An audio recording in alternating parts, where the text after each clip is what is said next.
did want to start today with the team top of the league. I wanted to start with Chatty Patty's Tottenham team, unbeaten in the Premier League, that is, top of the league, came through a little bit of adversity at the weekend against Luton when he went down to 10 men, and he'll spend the next 2 weeks top of that league table. Talk to us.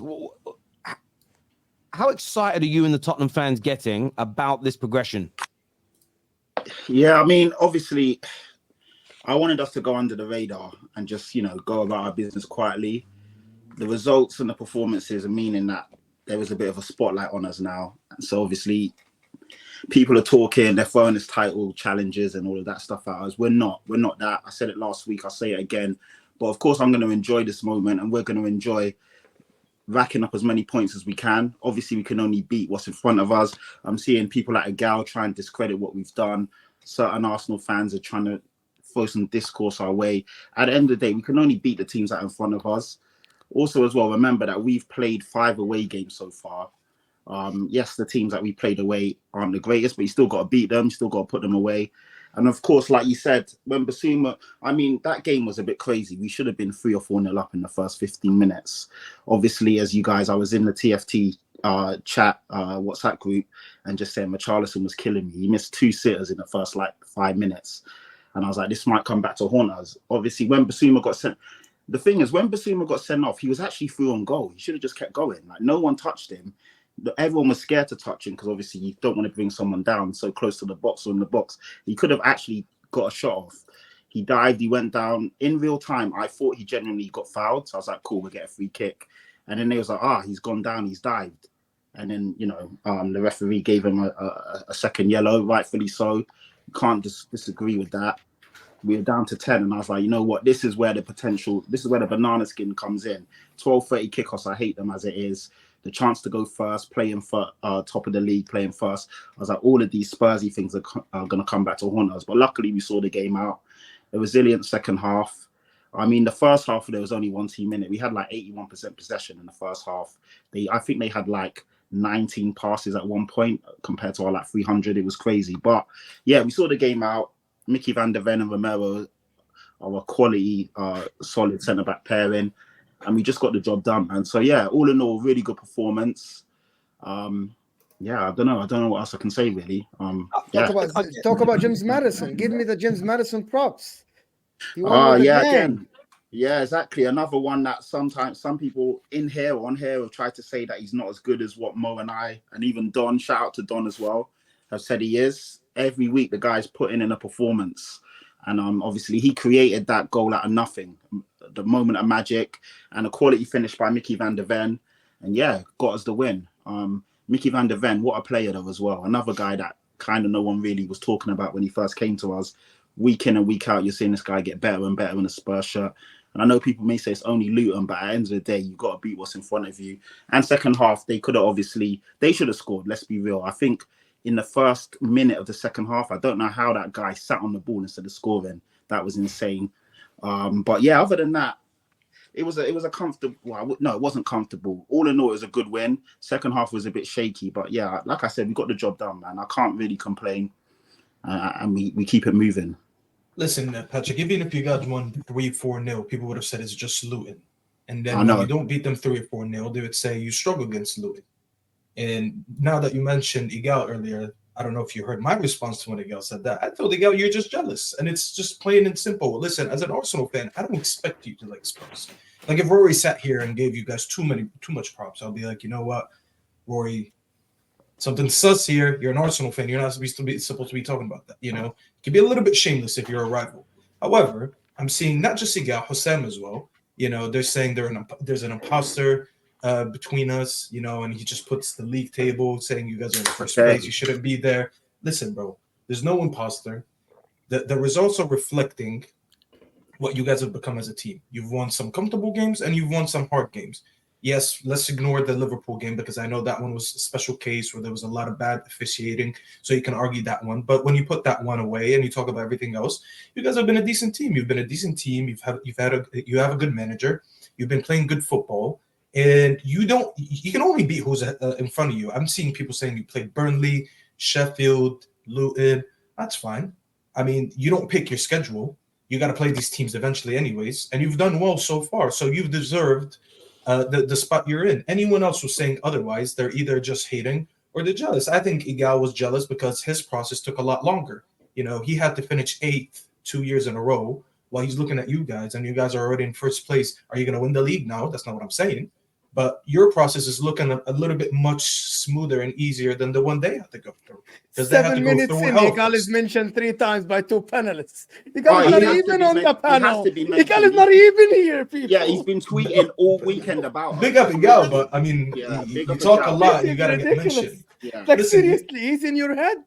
He's No, not, he's not in he's our not head. even No on one the said. panel. No, You I'm guys he's just not in mentioned our saying him head. 3 Stop it. times in Relax. 7 minutes. He's been tweeting a lot about Tottenham, and so obviously I'm going to mention it because, like, I don't see Rory doing all of that shit, but a gal does it. So obviously, yeah, he's someone that I'm going to mention. Like I said, we can only beat what's in front of us, and it's funny that a gal's like, "Oh, you beaten 3 out of the bottom 4 or whatever it is," but we've also played Man United, Liverpool, and Arsenal. So it's not like we've had some easy fixture list. We've had some tough games in there as well. Brentford away is a tough game. That was our first away game. And you It's picked like up 7 points in these games. Yeah, exactly. I want to say about this game at the weekend. I just want to say there is a video that's gone a little bit viral today that's been triggering not just Spurs fans, not just Luton fans. I've even seen Liverpool fans get involved in this as well. Let's take a quick look at this video. I want to get a reaction. Luton Town 0, Tottenham Hotspur 1. Tottenham go top of the table, and fair play to them. They will stay there as long as Arsenal can get something out of the City game tomorrow. Luton Town need to be relegated. I've never witnessed a team as bad as them in the Premier League. And I know they picked up a win last week, whoop-de-doo. They were abysmal. Once Tottenham were down to 10 men, you wouldn't have noticed. Tottenham continued to have more possession. Luton missed 2 or 3 absolute sitters. I genuinely don't know how their fans can watch this week in, week out, because that's the only time I've cared about a Luton game, and I found it insufferable. How bad Luton Town were. Credit to Tottenham. You do have to give credit to them. Bit of adversity, going down to 10 men. But they came through it. Mickey van der Ven got the goal. And to be fair, was my man of the match. I thought he was very, very good today. James Maddison again, absolutely fantastic. And it was a test for them to... That's our Rory. Great video. Yeah, I was saying that a gal. Sorry, go on. No, I was saying that it was only a gal talking shit, but obviously I just seen that from Rory as well. But now, to be fair to Rory, that is a fair analysis of the game. Luton are rubbish. We are lucky that it was Luton. That I want to ask a question though, like, because this is what people are alluding to. I've seen the kind of accounts quote tweeting it and sharing it. It's almost like some people are suggesting, Rory, it was an underhand shot at Tottenham by having a go at Luton. Is that what you were doing, or are you just being genuine that a team like this shouldn't be in the Prem? No, I was frustrated that Luton hadn't capitalised on that game. Like, I was just frustrated that Spurs hadn't dropped points. It was disrespectful to Luton, which I apologise to Luton fans for. And to be fair, at the end of the video, I credited Tottenham, but I do genuinely think if you're playing against Spurs, it was the fact that they were playing against 10 men and they were still like not the better team. Like, Spurs still had more possession, were still passing it around. I just thought that's too easy. In the Premier League, there should be no team that when you're down to 10 men, you can still kind of dominate the game. But it's gone down badly. So Man City, we'll take it. Man City, they have a position, they have 10 men, and they dominate position. They do. That's a sign of a why good not team. Spurs? Yeah, that what, and I said the that worst before. part of the Luton game was the chances they missed, though. Like, yeah. If you're not going to be the better side, you've got to take your chances. And I watched Adebayo, who apparently is a good championship striker, sit on the ball when he could have tapped it home. I was watching their left back, Doherty, get a... It's not simple because it's a volley, but he had Carlton Morris to the left of him, who he could have passed to, who's, their top scorer this season, and he's tried to volley it like he's prime RVP and dragged it wide. And then you're watching... I'll preface it, they're not the worst team in Premier League history. They won't be. Derby will forever be worse. But when I'm watching them bring on Ross Barkley to try and save the day, I'm sitting there going, it's not going to be a fun season for you. It's not going to be a fun season when I'm watching Corley. I was watching it on TNT and Corley Woodrow comes on and they go, this man hasn't scored a goal for 9 years. I'm sitting there going, what's the point of bringing him on then? You're chasing the game. You brought on a striker who hasn't scored a Prem goal for 9 years. Is he going to break the hoodoo today? No, obviously not. He didn't have a shot. I think you're being a bit harsh, man. You got to remember this is Luton Town you're talking about here. You know what I mean? Like no one expected these guys to be in the Premier League. They spent next to no money in the summer. They're working on a shoestring budget. I mean, I don't think any Luton fans expected them to stay up. To be fair, you know what I mean? Like they're doing better than Sheffield United. You know what I mean? And I don't think anyone would have expected that. I think to be fair, Bournemouth still haven't got to win. Well, exactly. You know what I mean? Like, yes, everyone expects them to go down, man. But I didn't watch the game, but it was only 1-0, so it couldn't have been that bad, to be honest. Yeah, that goal ruled out as well. Actually, Spurs with 11 men could have been 3 or 4 in the first 10 It years. should have been Spurs. Spurs were very wasteful in the opening part of the game. It should have been a bigger margin. In terms of Spurs, though, like there are things being labelled at them that, again, when people have watched their games, there's been quite a few games they've won, but they may not necessarily, rode their luck a little bit. Teams missing big chances, last-minute goals. Is that luck, or because it's happened now 3 or 4 times over the course of the season, is it more, well, that's what a quality team is made of? Is Spurs moving into that category of these late wins or these narrow wins are no longer luck? It can be both. I think it can be a little bit of both there, Terry. Like, obviously you need a little bit of luck. Arsenal yesterday with the deflection. But you also need to be a good team, right? You're not top of the table after 8 games. I know we're only 8 games in, but you're not top of the table after 8 games if you're not a decent side, right? And they have played some good teams. You know what I mean? Who have you played? Arsenal, Liverpool, and Man United. Liverpool, Man United, yeah. Played some decent teams in there in the top of the table. So listen, I don't think that they're going to win the league. And at some point, I do think that they'll start to struggle. And injuries, what is it? Son is going away in it for a few games as well in January, I think. So I think by the end of the season, they won't be up in the title race, but certainly in the top 4 right now, which, let's be honest, probably exceeded most people's expectations at the start of the season. You just lost one of the best strikers this country has ever seen. You've got a manager that, let's be honest, a lot of people didn't know who he was. You know what I mean? I know a lot of people do watch Scottish football, but a lot of people south of the border probably never heard of this guy. A lot of disrespect was branded at him. And the top of the table. So, listen, I think Postecoglou was asked about it at a press conference, wasn't he? And he said, just let the Tottenham fans be happy, man. They've been very miserable. Aren't you, bro? You've been very miserable for a few years now. Look at that smile on his face. Look at it.